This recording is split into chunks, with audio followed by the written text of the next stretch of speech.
Hello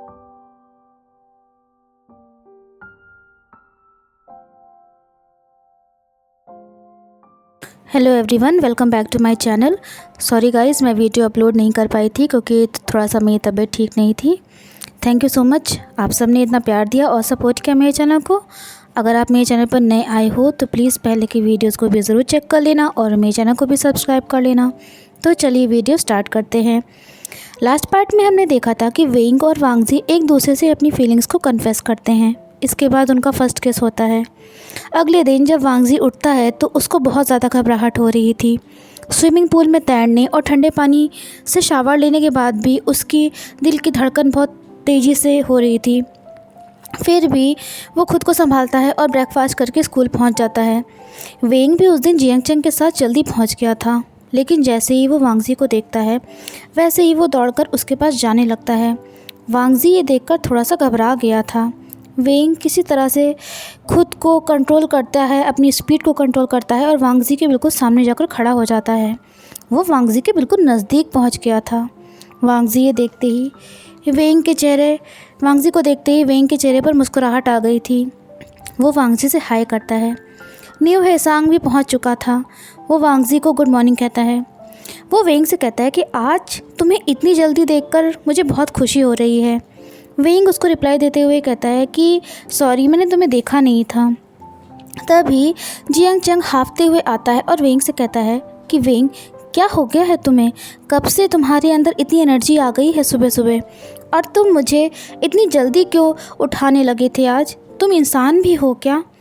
new हेसांग ये सब सुन रहा था। वो वेंग से कहता है कि मैं समझ गया, दरअसल तुम टाइम पर नहीं उठे बल्कि तुम पूरी रात सोए ही नहीं थे। वांगजी ये सुनते ही वेंग से कहता है, क्या तुम पूरी रात सोए ही नहीं? वेंग की आंखें चमक रही थी। वो वांगजी से कहता है कि नहीं, मैं पूरी रात नहीं सोया। ये सुनते ही वांगजी शर्मा जाता है। तभी जियांग चंग कहता है कि वेंग, आज मैथ्स का फाइनल रिव्यू है, इसलिए तुम इतना टेंशन में हो या फिर और कोई बात है? वेंग कहता है कि आज का दिन बहुत अच्छा है, बस इसीलिए। वो जियांग चंग की तरफ मुड़ता है और उससे कहता है कि जियांग चंग, कभी कभी मुझे लगता है कि तुम्हें खुश भी रहना चाहिए। तुम हमेशा इतना चिल्लाते रहते हो, अगर तुम ऐसे ही बिहेव करोगे तो तुम्हें कभी गर्लफ्रेंड मिलेगी भी नहीं। जियांग चंग ये सुनते ही गुस्से में आ गया था। वो कहता है, गर्लफ्रेंड चाहिए भी किसे? और वेंग से कहता है कि अपनी चिंता करो, मेरी नहीं। वेंग उससे कहता है कि मेरा विश्वास करो, मुझे तो किसी बात की चिंता नहीं है अब। ये सुनकर वांगजी को ऐसा लग रहा था जैसे कि उसके कान जल जाएंगे। थैंकफुली उसी टाइम बेल बज जाती है और सभी को मॉर्निंग प्रेयर के लिए लाइन में खड़ा होना पड़ रहा था। आधे घंटे बाद जब वांगजी कुछ बेटर फील कर रहा था, तब भी वो अभी भी थोड़ा घबराया हुआ था, ये सोचकर कि उसके और वेंग के बीच में पिछली रात को जो कुछ भी हुआ था उसके बाद अब आगे क्या होगा। वेंग को स्ट्रीट लैम्प के नीचे खड़े होकर किस करना वांगजी को एक सपने जैसा लग रहा था, पर अभी भी वो अपने गालों पर वेंग के टच को महसूस कर पा रहा था। अब वांगजी और वेंग दोनों ही चेंजिंग रूम में थे। वांगजी चुपचाप से वेंग को देख रहा था, जो कि अपनी शर्ट की बटनें बंद कर रहा था। उसे वेंग के टच का एहसास हो रहा था अपनी बॉडी पर। कभी कभी तो वांगजी को समझ में ही नहीं आ रहा था कि वो आगे कदम कैसे बढ़ाए, आगे बात कैसे बढ़ाए वेंग से। पर उसी वक्त वेंग की नज़र वांगजी पर पड़ जाती है। वो उसे इशारे से अपने पास बुलाता है। वांगजी धीरे धीरे कदमों से वेंग के सामने जाता है और खड़ा हो जाता है। वेंग उसको इशारे से टाई पहनाने के लिए कहता है। बिना कुछ बोले वांगजी टाई को अपने हाथ से वेंग की नेक के अराउंड पहनाने लगता है। वो वेंग की ओर थोड़ा सा झुकता है और उसके हाथों को ध्यान से देखने लगता है। वो बहुत केयरफुली वेंग को टाई पहना रहा था। वांगजी जब टाई पहनाने के बाद खड़ा होता है और वेंग को देखने लगता है कि वो सही से बंधी है कि नहीं, तभी उसकी नज़र वेंग पर पड़ती है, जो उसके सामने ही खड़ा था बिल्कुल। उसकी नज़र वेंग के लिप्स पर भी पड़ती है। वांगजी बेकरार था वेंग को किस करने के लिए। तभी वहाँ न्यू हेसांग पहुँच जाता है। वो अपना गला साफ़ करते हुए जैसे ही वांगजी को बुलाता है, वांगजी तुरंत ही खुद को नॉर्मल करता है और न्यू हेसांग की ओर देखने लगता है। न्यू हेसांग बहुत ही गौर से वांगजी और वेंग दोनों को देख रहा था। उसी तरफ जियांग चंग अपने बैग में किसी चीज़ को ढूंढ रहा था और चिल्ला रहा था क्योंकि उसे वो चीज़ नहीं मिल रही थी। ला वांगजी संकुचित होता है और अपने कदमों को पीछे कर लेता है। वेंग मुस्कुरा रहा था और अपना ब्लेजर्स पहन रहा था। न्यू हेसांग सबसे कहता है कि तो फिर हम सब चलें। उसके पीछे जियांग चंग खड़ा था जो अभी भी उस चीज़ को नहीं ढूंढ पाया था। वेंग रिप्लाई देते हुए कहता है कि हाँ चलो, और ये कहते ही वो वांगजी का हाथ पकड़ लेता है और चेंजिंग रूम से सब बाहर जाने लगते हैं। वांगजी अब पहले पीरियड में वेंग को ही देखे जा रहा था जो कि यौन कर रहा था। वेंग को नींद आ रही थी बहुत ज़्यादा। वांगजी को लग रहा था कि वेंग दूसरी क्लास में भी ज़रूर सो जाएगा, पर ऐसा कुछ भी नहीं हुआ। वेंग नहीं सोया। वांगजी बहुत कोशिश कर रहा था कि वो अपनी पढ़ाई पर कंसंट्रेट कर सके, लेकिन वेंग को अपने सामने देखकर उसे कुछ भी और नज़र नहीं आ रहा था। लंच टाइम था। वेंग 2 आइस्ड कॉफ़ी कैंस को अपने बैग से निकालकर टेबल पर रख देता है। फिर वो एक कैन को उठाकर पीने लगता है। वांगजी वेंग के गले को देख रहा था और सोच रहा था कि वहाँ पर किस करने का ख्याल उसके मन में आए भी ना गलती से। तभी जियांग चंग वेंग से कहता है कि क्या तुम थोड़ा रुकोगे, थोड़ा धीरे करोगे? नहीं, ऐसे तो तुम खुद को हार्ट अटैक दे दोगे। वेंग फ्राइड राइस खाते हुए कहता है कि नहीं, मैं नहीं रुक सकता। न्यू हेसांग उससे कहता है कि वेंग, क्या कभी तुम अपनी नींद पूरी भी करते हो सही से? वेंग कहता है कभी कभी। वांगजी वेंग को देख रहा था। जियांग चंग वेंग से कहता है कि क्या कहा तुमने? वेंग कहता है कि उसका काफ़ी टाइम म्यूज़िक डाउनलोड करने में ही चला गया था। वांगजी को याद आ जाता है कि वेंग ने उसे सॉन्ग की प्लेलिस्ट देने का वादा किया था। जियांग चंग बहुत ज़्यादा गुस्सा था। वो वेंग से कहता है कि क्या कहा तुमने पूरी रात म्यूज़िक डाउनलोड करने में निकाल दी। वो कहता है कि वेंग ने उसको भी सही से सोने नहीं दिया, सिर्फ म्यूज़िक डाउनलोड करने की वजह से। वेंग कहता है कि सारे गाने इंग्लिश में हैं। वो वांगजी की तरफ मुड़ता है और कहता है कि दूसरी कंट्री में मेरा एक दोस्त है जो मुझे सारे सॉन्ग्स के बारे में अपडेट करता रहता है। वेंग कहता है कि मो शियान्यू का म्यूज़िक टेस्ट भी काफ़ी अच्छा है, लेकिन मैं सच में उम्मीद करता हूँ कि तुम्हें पसंद आएगा। वांगजी बहुत प्यार से वेंग को देख रहा था। वेंग बहुत थका हुआ लग रहा था, पर वो खुश भी काफ़ी था। वांगजी वेंग के चेहरे को छूना चाह रहा था और अपने हाथ से उसके बालों को सहलाना चाह रहा था ताकि वो आराम से सो सके। उसे वेंग पर बहुत ज़्यादा प्यार आ रहा था। वांगजी धीरे से वेंग को कहता है थैंक यू। तभी उसकी नज़र न्यू हेसांग पर पड़ती है जो उसी की ओर देख रहा था। वांगजी फिर एक बार संकुचित हो जाता है। वो वेंग के द्वारा दी गई पेन ड्राइव को अपनी पॉकेट में रख लेता है और अपने लंच को करने लगता है। वांगजी सोच रहा था कि क्या वो किसी सॉन्ग को पहचान पाएगा सही से, या फिर वेंग उसके साथ ही सॉन्ग सुनना पसंद करेगा। उधर जियांग चंग अभी भी वेंग पर गुस्सा हो रहा था। वो वेंग से कहता है कि वाह, बहुत अच्छी बात है, ना सिर्फ तुमने मेरी नींद ख़राब की बल्कि अब वांगजी को भी बिगाड़ना चाह रहे हो। जियांग चंग कहता है कि ला वांगजी खुद ही इतना टैलेंटेड है, वो क्या करेगा ये सारे सॉन्ग सुन के। वेंग ये सब सुनकर हंसने लगता है और दूसरी कॉफ़ी कैन को निकाल कर पीने लगता है। और अब तो जियांग चंग को और ज़्यादा गुस्सा आने लगा था। वो वेंग से कहता है कि तुम सच में सभी की शांति के लिए खतरा हो। वेंग, कॉन्ग्रेचुलेशन, तुमने लोगों को परेशान करने का एक नया तरीका ढूंढ लिया है। वांगजी अपने लंच को करते करते रुक जाता है और जियांग चंग की तरफ देखने लगता है। उसे बहुत गुस्सा आ रहा था जियांग चंग के फेस के ऊपर और उसका मन कर रहा था कि वो उसके फेस को पंच करे। न्यू हेसांग टेंशन को कम करने के लिए जियांग चंग से कहता है कि तुम्हें पता है, मुझे 1 या 2 न्यू सॉन्ग सुनने में कोई दिक्कत नहीं है। वेंग अपनी कॉफ़ी पी रहा था और कहता है कि मैं देख लूँगा जो भी मैं कर सकता हूँ। ये सुनकर जियांग चंग अपना हाथ टेबल पर पटक देता है और न्यू हेसांग से कहता है कि क्या मतलब तुम वेंग के सॉन्ग्स कलेक्शन से अपने दिमाग को बेकार करना चाहते हो क्या? वो न्यू हेसांग से कहता है कि वेंग को बढ़ावा देना बंद करो। तभी ला वांगजी तेज़ आवाज़ में कहता है जियांग वैनियन। वेंग जियांग चंग की बात का रिप्लाई देते हुए कहता है कि तुमने ठीक कहा, मैं अपने टेस्टलेस म्यूज़िक से सबका दिमाग ख़राब कर रहा हूँ और मुझे सच में रुक जाना चाहिए। जियांग चंग कहता है कि वेंग, कम से कम तुम्हें और औरों के बारे में तो सोचना चाहिए ना। मैं तुम्हारी बेकार की चॉइसेस के साथ और नहीं झेल सकता ये सब। वेंग उदास हो गया था ये सब सुनकर। वो जियांग चंग से कहता है कि आमतौर पर तो तुम सोते ही रहते हो, चाहे मैं जो कुछ भी देख रहा हूँ, और वैसे भी मैं हमेशा अपने हेडफोन्स यूज़ करता हूँ, लेकिन आज तुम अलग ही तरह से बिहेव कर रहे हो। जियांग चंग वेंग से कहता है कि इसमें सारी गलती तुम्हारी ही है, मेरा ये बिहेवियर तुम्हारी वजह से ही है। वांगजी कुछ बोल नहीं वाला था ये सब सुनकर, तभी वेंग अपनी चेयर को पीछे करके खड़ा हो जाता है। वो कहता है कि ठीक है। उसने अपना लंच भी पूरा नहीं किया था। वेंग कहता है कि मैं कहीं और जाकर किसी और का दिमाग ख़राब करूँगा।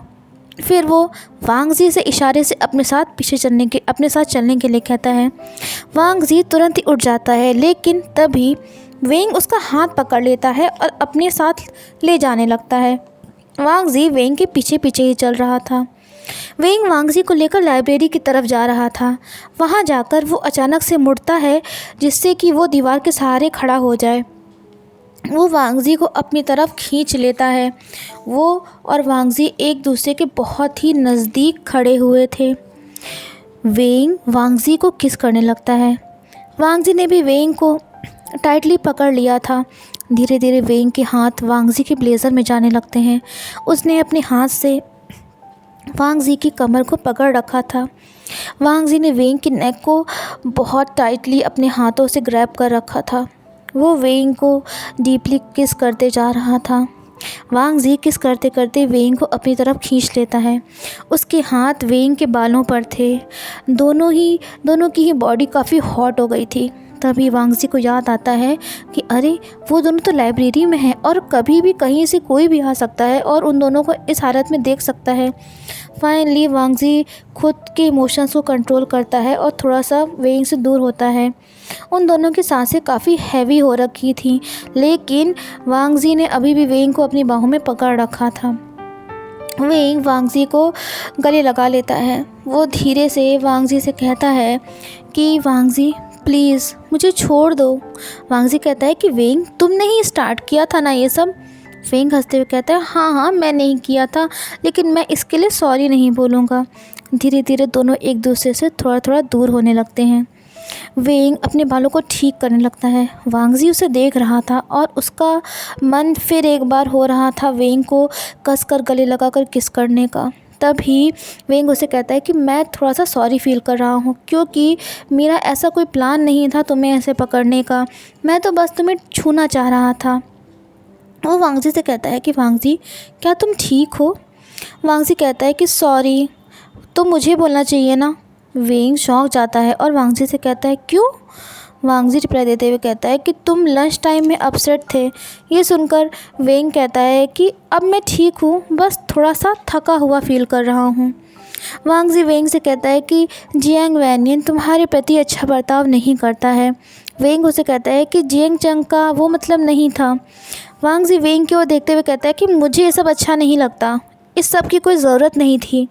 वेंग वांगजी को समझाते हुए कहता है कि प्लीज़ जियांग चंग पर गुस्सा मत हो, वो मुझे कोई नुकसान नहीं पहुंचाएगा, और वैसे भी मुझे इस सब की आदत है। वांगजी को अच्छा नहीं लग रहा था ये सब। वो वेंग से कहता है कि तुम्हें इन चीज़ों की आदत नहीं डालनी चाहिए। वांगजी को गुस्सा आ रहा था जियांग चंग पर। वेंग को इस बात की चिंता थी कि वांगजी उसके भाई से नाराज़ हो जाएगा। वो जानता था कि वांगजी को जब गुस्सा आता था तब क्या होता था। वेंग धीरे से वांगजी से कहता है कि वांगजी, तुम कितने स्वीट हो ना, तुम मेरे लिए कितना सोचते हो। वांगजी रिप्लाई देते हुए कहता है कि क्योंकि मैं तुम्हें चाहता हूँ। सुना तुमने, मैं तुम्हें चाहता हूँ। ये सुनते ही वेंग की आंखें नम हो जाती हैं। वांगजी आगे बढ़कर वेंग के आंसुओं को पोंछना चाह रहा था, तभी वहाँ कोई आ जाता है। वांगजी चौंक जाता है और हड़बड़ाकर पीछे हट जाता है। किताबें गिरने की भी आवाज़ आई थी। वांगजी बहुत फ्रस्ट्रेट हो गया था। वो अपनी मुट्ठी को कसकर बंद कर लेता है। वो अपने आप को शांत करने की कोशिश कर रहा था। उसका दिल बहुत तेज़ी से धड़क रहा था, जैसे लग रहा था कि वो सीने से बाहर आ जाएगा। वेंग धीरे से उसे बुलाता है और कहता है कि वांगजी तुम ठीक हो ना।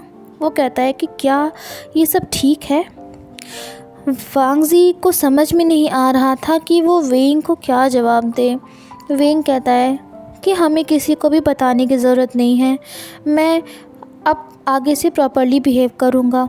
तभी वांगजी वेंग की ओर मुड़ जाता है। वो उससे कहता है कि मुझे तुम्हारे साथ शर्म महसूस नहीं होती है। ये सुनकर वेंग काफ़ी इमोशनल हो जाता है और वांगजी से कहता है कि मैं तुम्हें बहुत बहुत बहुत चाहता हूँ। वांगजी इस बार फैसला करके आगे बढ़ता है और वेंग को गले से लगा लेता है। वेंग अपना सर वांगजी के नेक के पास छुपा लेता है। वांगजी का हाथ वेंग की पीठ पर था। वो दोनों काफ़ी देर तक ऐसे ही खड़े रहते हैं। उन दोनों की सांसें काफ़ी भारी हो गई थी। तभी वेंग अपना सर उठाता है और वांगजी के गाल पर किस कर लेता है। वो वांगजी से कहता है कि वांगजी तुम बहुत अच्छे हो, मैं कैसे इतना लकी हो गया। फिर वो आगे बढ़ता है और वांगजी के लिप्स पर किस करने लगता है। वो कहता है लेकिन वांगजी मुझे पता है कि तुम अपनी लाइफ को प्राइवेट रखते हो और मुझे ये पसंद भी है। वेंग वांगजी से कहता है कि मैं सच में कभी भी ऐसा कुछ नहीं करना चाहता जिसकी वजह से तुम्हें अनकंफर्टेबल फील हो। मैं तुम्हें दुखी करने से ज़्यादा मरना पसंद करूँगा। तुम मुझे बता देना अगर मैं कभी लाइन क्रॉस करूँ तो। वांगजी शाय फील कर रहा था पर उसे बहुत अच्छा भी लगा था ये सब सुनकर। वेंग उसे कहता है कि मुझे तुम्हें टीज़ करना अच्छा लगता है, तुम बहुत क्यूट लगते हो जब तुमको गुस्सा आता है, लेकिन मैं सच में तुम्हें परेशान नहीं करना चाहता, मैं तुम्हें हर्ट नहीं करना चाहता। वो वांगजी वेंग से कहता है कि तुम ये सब सोचकर परेशान मत हो, मैं नहीं चाहता कि तुम खुद को कभी बदलो, तुम जैसे भी हो बहुत अच्छे हो। वेंग मुस्कुराते हुए वांगजी से कहता है कि मेरा यकीन करो, मुझे सिर्फ तुम्हारा अटेंशन चाहिए और इसके लिए मैं तुम्हें दिन भर परेशान भी करूं तो प्लीज़ बुरा मत मानना, मैं इस चीज़ के लिए लालची हूँ। ये सुनकर वांगजी कहता है कि वो तो ऑलरेडी तुम्हारे पास है। वेंग कहता है कि वांगजी मेरा दिल ये सब बर्दाश्त नहीं कर पाएगा, तुम क्यों इतने सिंसियर हो मेरे लिए। वांगजी आगे बढ़कर दोबारा से वेंग को किस करने लगता है। उसको पता था कि ये सब ख़तरनाक है, उसे पता था कि वो अपने इमोशंस को और ज़्यादा कंट्रोल नहीं कर पाएगा, लेकिन वो बस वेंग को अपने प्यार का एहसास दिलाना चाह रहा था कि वो वेंग को कितना चाहता है। तभी वेंग कहता है कि ओके हमें कुछ नियम कानून बनाने की ज़रूरत है। वो वांगजी से कहता है कि तुम्हें तो नियम पसंद है ना। वांगजी इस बात के लिए ना नहीं कह पाता। वेंग वांगजी से कहता है कि मैं प्रॉमिस करता हूँ कि कभी भी तुम्हें पब्लिक में किस नहीं करूँगा मैं, और किसी के सामने कोई सीन भी क्रिएट नहीं करूँगा क्योंकि तुम्हें वो पसंद नहीं आएगा। वो कहता है कि नो हग्स, मैं जैकेट के अंदर से तुम्हें नहीं पकड़ूंगा, लेकिन मैं तुम्हारे शोल्डर पर हाथ रखकर चलूँगा ज़रूर क्योंकि इसका अधिकार है मेरे पास। वो वांगजी से कहता है कि अपना हाथ पकड़ने के लिए मैं तुम्हें कभी फोर्स नहीं करूँगा। वेंग वांगजी से कहता है कि मैं तुम्हारे बालों को भी कभी ख़राब नहीं करूँगा और मैं तुम्हारी शर्ट के बटन्स के साथ छेड़छाड़ भी नहीं करूँगा। वांगजी ये सब सुन रहा था। वो वेंग से कहता है कि मेरे लिए क्या रूल्स हैं। वेंग रिप्लाई देते हुए कहता है कि कोई रूल नहीं है तुम्हारे लिए। वांगजी थोड़ा सा गुस्सा भी हो जाता है ये सुनकर। वो कहता है कि वेंग तुम्हारी ये बात का कोई मतलब नहीं है। वेंग मुस्कुराते हुए कहता है कि वांगजी ये सारे रूल्स मेरे लिए हैं, मुझे इसकी ज़रूरत है। वांगजी कहता है क्यों। वेंग रिप्लाई देते हुए कहता है वांगजी मुझे बहुत ज़्यादा ज़रूरत है खुद को कंट्रोल करने की। अगर तुमने मेरे ऊपर लिमिट्स नहीं लगाई तो मैं इस सब का फ़ायदा उठाऊंगा। मैं दिन भर तुमसे ही चिपका रहूँगा और तुमको कभी छोड़ूंगा भी नहीं। अगर तुमने मुझे रोका नहीं तो मैं फिर अपने आप को कभी कंट्रोल नहीं कर पाऊँगा। वो कहता है कि मैं धीरे से तुम्हारी गोद में आऊँगा और फिर पूरी ज़िंदगी यहीं रहूँगा। वांगजी रिप्लाई देते हुए कहता है कि तुम मेरा फ़ायदा उठा सकते हो, लेकिन छोटा सा। वेंग कहता है सच में। वांगजी कहता है कि तुम मेरा हाथ पकड़ सकते हो। वेंग बहुत खुश था ये सब सुनकर। वो वांगजी से कहता है कि तुम सच में सारे स्टूडेंट्स के सामने मुझे ऐसा करने दोगे। क्या ये कुछ ज़्यादा ही इंटीमेट नहीं हो गया। वांगजी कुछ देर सोचता है इस बात पर। सच तो ये था कि वो ये करना चाहता था वेंग के साथ। वांगजी कहता है कि मैं प्रॉमिस करता हूँ। ये सुनकर वेंग अपना सर वांगजी के कंधे पर रख लेता है और उसे कहता है कि मैं अपना ख्याल चेंज कर लेता हूँ। मैंने अपना ख्याल चेंज कर लिया है। अब तुम्हारे लिए भी एक रूल है, तुम इतना रोमांटिक होकर मुझे हार्ट अटैक नहीं दे सकते। ये सुनकर वांगजी को हल्की सी हंसी भी आ जाती है। वो रिप्लाई में सिर्फ हाँ कहता है। वेंग यौन करने लगता है। वो वांगजी से कहता है कि मैं बहुत थक गया हूँ। वांगजी ये सुनकर उसे कहता है कि अभी हमारे पास आधा घंटा है, तुम सो जाओ, मैं तुम्हें उठा दूँगा। सो फ्रेंड्स, यहीं पर हमारा आज का ये पार्ट ख़त्म होता है। अगर आपको वीडियो अच्छा लगा हो तो वीडियो को लाइक एंड शेयर कर देना और कमेंट सेक्शन में मुझे बताना ज़रूर कि आपको ये पार्ट कैसा लगा। मिलते हैं आपसे नेक्स्ट पार्ट में। Till then take care and bye bye.